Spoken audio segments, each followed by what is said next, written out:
മഹാത്മാഗാന്ധി 100 വർഷങ്ങൾ. പഠനം തയ്യാറാക്കിയത് ഡോക്ടർ എസ് രാധാകൃഷ്ണൻ. ശബ്ദം നൽകുന്നത് Arattupuzha Hakkim Khan. Production copyright Storytel and DC books 2022, a DC books production. 1. Ahimsa. Gandhi നമുക്ക് നൽകിയ സമ്പത്ത്. Horace Alexander. മഹാത്മാഗാന്ധിയുടെ ജനനത്തിന്റെ ശതവാർഷികം സമീപിക്കുമ്പോൾ നാം നമ്മോട് തന്നെ ചോദിക്കണം, ഈ മഹാപുരുഷൻ എന്തു സമ്പത്താണ് നമുക്ക് അവശേഷിപ്പിച്ചത്? അദ്ദേഹം നമ്മെ പഠിപ്പിക്കുവാൻ ശ്രമിച്ച പാഠങ്ങൾ നാം പഠിക്കുന്നുണ്ടോ എന്ന്.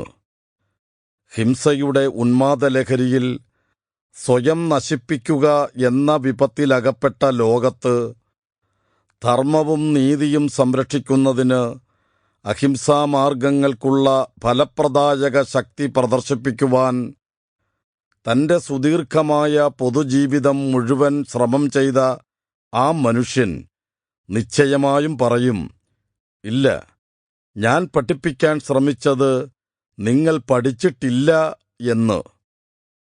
അതിനാൽ അഹിംസയെ സംബന്ധിച്ച അദ്ദേഹത്തിന്റെ ഉപദേശങ്ങളെ വീണ്ടും പരിശോധിക്കുന്നതും പീഡനം നിമിത്തം യാതന അനുഭവിക്കുന്നവർ ഉന്നമാക്കുന്ന ലക്ഷ്യങ്ങൾ നേടുവാൻ മാർഗമെന്ന നിലയിൽ അത് സംഗതവും പര്യാപ്തവുമാണോ എന്ന് തിട്ടപ്പെടുത്തുന്നതും സമീചീനമാണ്. ഞാൻ ഈ വരികൾ എഴുതുമ്പോൾ വിയറ്റ്നാമിലെ യുദ്ധം പരിപൂർണ ഘോരതയിൽ നടക്കുകയാണ്.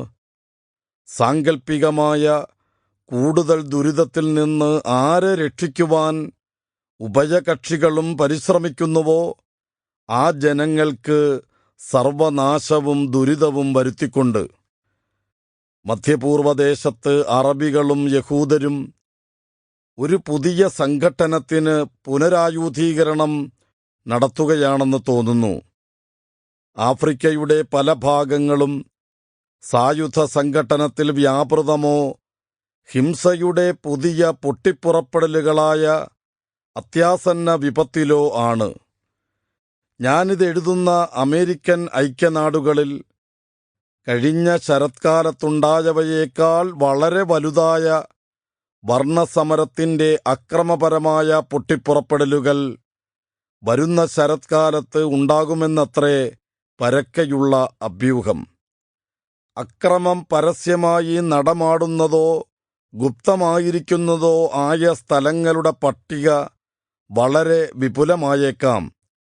കാര്യമെന്തായാലും ലോകം വിഭജിക്കപ്പെട്ടിരിക്കുന്ന 100-ലധികം സ്വതന്ത്ര രാഷ്ട്രങ്ങളിൽ മിക്കവാറും എല്ലാം തന്നെ ഉണ്ടായേക്കാവുന്ന യുദ്ധത്തിന് സായുധമാകയും എല്ലായിടത്തും ദാരിദ്ര്യത്തിനും നിരാശ്രയത്വത്തിനും എതിരായ സമരത്തിന് അത്യാവശ്യമായ വലിയ തുകകൾ ദേശീയ പ്രതിരോധം എന്ന് വിളിക്കപ്പെടുന്നതിനു വേണ്ടി ചെലവാക്കുകയും ചെയ്യുന്നു.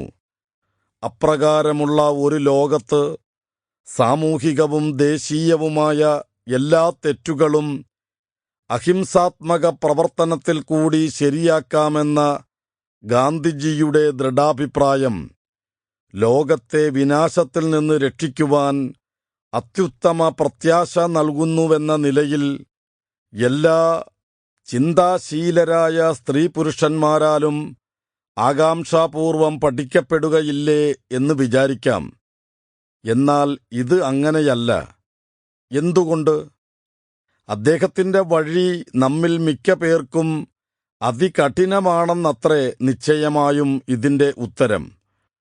പഴയ ചിന്താഗതികളോട് അത്ര അഗാധമായി ബന്ധപ്പെട്ടു പോയതിനാൽ അവയിൽ നിന്ന് വേർപെട്ടു പോരുവാനുള്ള ശ്രമത്തിനു പോലും നമുക്ക് കഴിയുകയില്ല.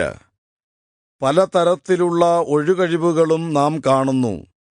അതിബലിഷ്ഠവും സ്ഥാനരക്ഷിതവുമായ പീഡകശക്തികൾക്കെതിരെ അഹിംസാത്മക പ്രതിഷേധം വളരെ പ്രയാസമാണെന്ന് നാം നമ്മോട് തന്നെ പറയുന്നു.